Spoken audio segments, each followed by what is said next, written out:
अस्सलाम वालेकुम दोस्तों, मैं हूं आपका दोस्त मोहम्मद उस्मान। शुमाली यूरोप का एक छोटा सा मुल्क फिनलैंड भी है, जो कि रकबे के लिहाज से 65 जबकि आबादी के एतबार से दुनिया का 114वां बड़ा मुल्क है। मुल्क की कुल आबादी 55 लाख के लगभग है, लेकिन आप कमाल देखें, उस वक्त तलीमी दर्जाबंदी के एतबार से फिनलैंड दुनिया में पहले नंबर पे है, जबकि सुपर पावर अमेरिका 20वें नंबर पे है।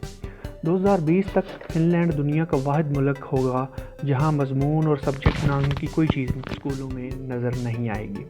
फिनलैंड की कोई भी स्कूल जो है वो ज़्यादा से ज़्यादा 195 बच्चों पर मुश्तमिल होता है, जबकि 19 बच्चों पर एक टीचर तैनात किया जाता है। दुनिया में सबसे लंबी ब्रेक भी फिनलैंड में ही होती है। बच्चे अपने स्कूल टाइम का 75 मिनट ब्रेक में गुजारते हैं। दूसरे नंबर पर 57 मिनट की ब्रेक न्यूयॉर्क के स्कूल में होती है, जबकि हमारे यहाँ अगर वालिदैन को पता चल जाए कि कोई स्कूल बच्चों को पढ़ाने के लिए के बजाय इतनी लंबी ब्रेक देता है, तो अगले ही दिन बच्चों को स्कूल से निकलवा दिया जाए। आप दिलचस्प बात मुलाहाजा फरमाइए कि पूरे हफ्ते में स्कूल में महज 20 घंटे तक पढ़ाई होती है वहाँ, जबकि साथ 2 घंटे रोज़ाना स्किल बढ़ाने में सर्फ होते हैं।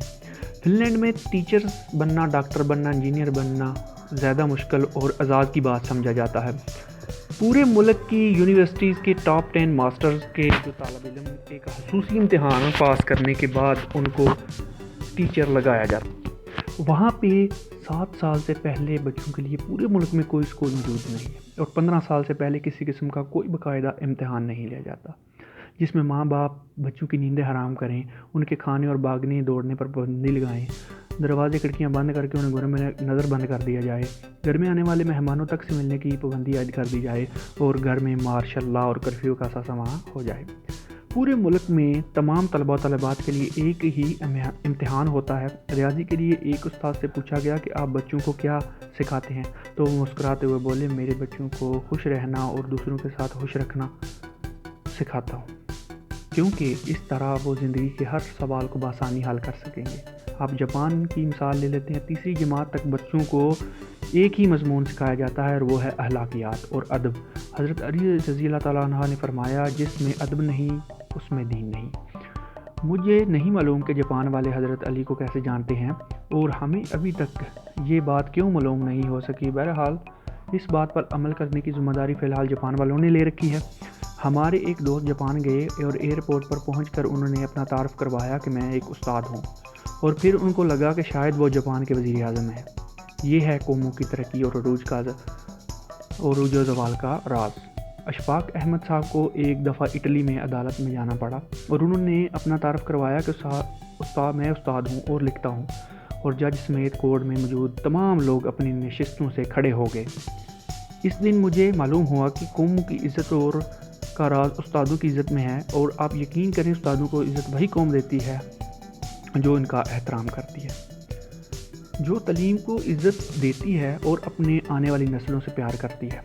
जापान में मशाती उलूम पढ़ाई नहीं जाती, बल्कि उनको सिखाने की चीज़ है, और नस्लों को बहुत बाखूबी माशरे में सिखाया जाता है कि उनको माशरे में रहना किस।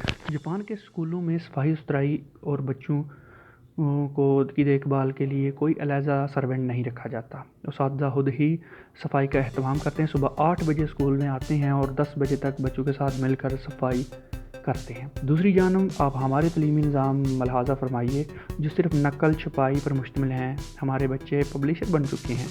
आप तमाशा देखें, जो किताब में लिखा होता है, उस्ताद उनको बोर्ड पर नकल करते हैं और बच्चे दोबारा उसको कापी पर छाप देते हैं। उस्ताद उस नकलशुदा छपे हुए मवाद को इम्तिहान में दे देते हैं, खुद ही हम सवालात पर निशान लगवाते हैं, खुद ही पेपर बनाते हैं, और खुद ही इनको चेक करके खुद ही नंबर देकर बच्चों के पास या फेल होने का फ़ैसला कर लेते हैं। और माँ बाप इस नतीजे पर तालियां बजा बजा कर बच्चों को ज़हन और काबिल होने के लिए गुनगाते हैं। जिनके बच्चे फ़ेल हो जाते हैं और वो इस नतीजे पर अफसोस करते हैं और अपने बच्चों को और मगज़ कौन ज़हन का ताना देते हैं।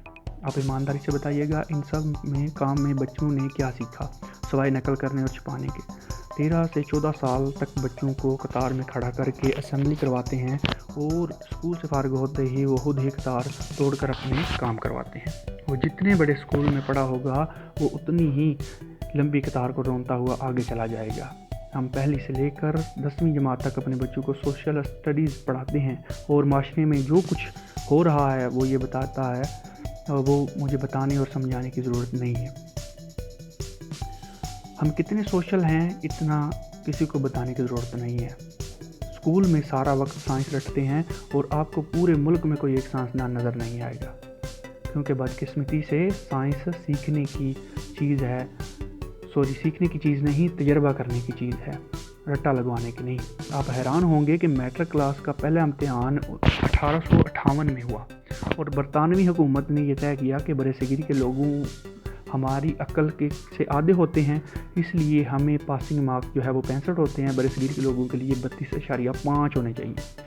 2 سال کے بعد 1960 میں اساتذہ کی آسانی کے لیے پاسنگ مارک جو ہے وہ 33 کر دیے گئے اور ہم 2018 میں بھی انہی 33 نمبروں سے اپنے بچوں کی ذہانت کو تلاش کرنے میں مصروف ہیں، اور آج 2020 بھی آ گیا، تب بھی ہم یہی کام کر رہے ہیں۔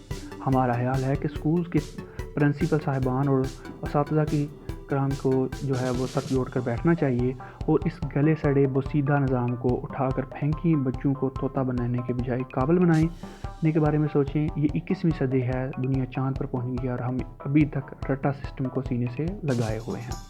ٹھیک ہے، اگر ہم مل بیٹھ کے جو ہے وہ اس کا حل نکالیں گے تبھی نکلے گا، ورنہ یہ جو چل رہا ہے آج تک یہی آگے چلتا جائے گا۔ ٹھیک ہے دوستو، اگر آپ کو یہ ویڈیو پسند آئی تو اسے شیئر کیجیے گا تاکہ زیادہ سے زیادہ لوگ اسے دیکھیں اور اس سے جو ہے وہ ملک میں تبدیلی واقع ہو۔ ٹھیک ہے، انشاءاللہ ملیں گے نیکسٹ ویڈیو میں۔ اپنے دوست محمد عثمان کو ضرور اجازت دیجیے، اور اگر جو ہے وہ آپ کو اس طرح کی اور ویڈیو دیکھنی ہے تو ہمارے جو ہے وہ چینل کو سبسکرائب کر لیں اور ساتھ والے بیل آئیکن کو ضرور ہٹ کریں تاکہ آنے والی نیو ویڈیو کی اپڈیٹ آپ کو آپ کے کمپیوٹر اسکرین پر ملتی رہے۔ اوکے جی، اللہ حافظ۔